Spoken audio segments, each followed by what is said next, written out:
दोस्तों, इंडिया में कोई भी ऐसा व्यक्ति नहीं होगा जो कि इस टाइम पे यूपीआई यूज़ नहीं करता होगा।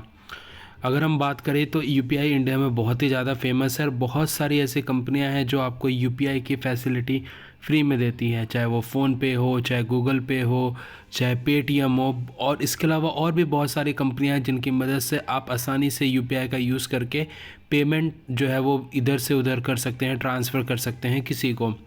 अब आने वाले टाइम में 31 दिसंबर से नए बदलाव आने वाले हैं यूपीआई में, जिसको जानना आपके लिए बहुत ही ज़्यादा ज़रूरी है।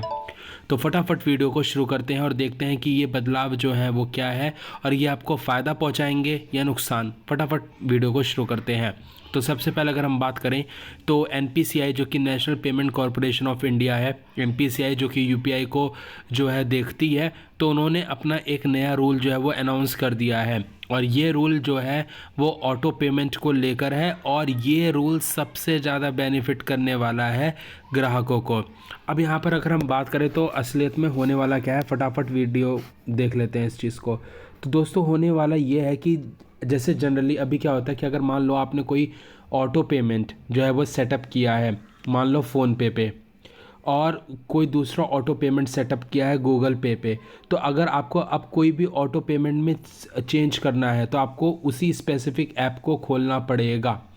फॉर एग्ज़ाम्पल, अगर आपने इलेक्ट्रिसिटी बिल का जो ऑटो पे है वो सेटअप किया है गूगल पे, नेटफ्लिक्स का फ़ोनपे पे एक एग्ज़ाम्पल के तौर पर, तो आपको दोनों पेमेंट को सेपरेटली अलग अलग ऐप पर जाकर चेक करना पड़ता है और इवन उनको मैनेज करने के लिए अलग अलग ऐप को बार बार खोलना पड़ता है।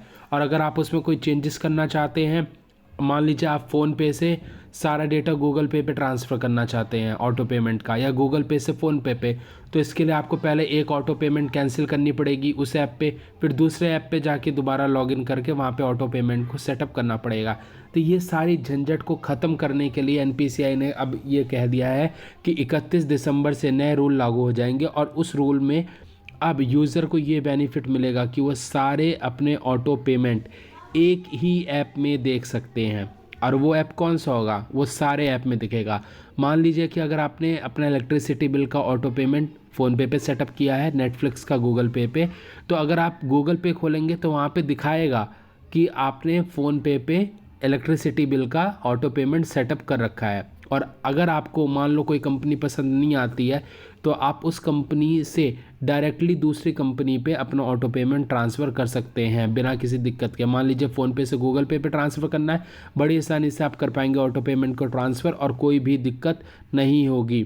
और एनपीसीआई ने एक चीज़ और कहा है इसमें कि इसके लिए जितनी भी कंपनियां हैं उनको एक ख़ास हिदायत दी गई है कि वो यूज़र को कोई भी कैशबैक ऑफ़र नहीं देंगे। इसका मतलब कि ऐसा नहीं होना चाहिए कि लुभाने के लिए, कस्टमर को लुभाने के लिए कि आप सारे ऑटो पेमेंट हमारे ऐप पे ट्रांसफ़र कर दो। इस चीज़ से बचने के लिए साफ साफ मना किया गया है कि कोई भी कंपनी लुभाने के लिए ग्राहकों को कैशबैक का ऑफ़र नहीं देगी। तो ये न्यूज़ निकल कर आ रही थी एनपीसीआई और यूपीआई की तरफ से। आई होप दोस्तों आपको जानकारी पसंद आई होगी। वीडियो को लाइक और शेयर कर दीजिएगा। Meet you in the next video. Till then take care, bye bye.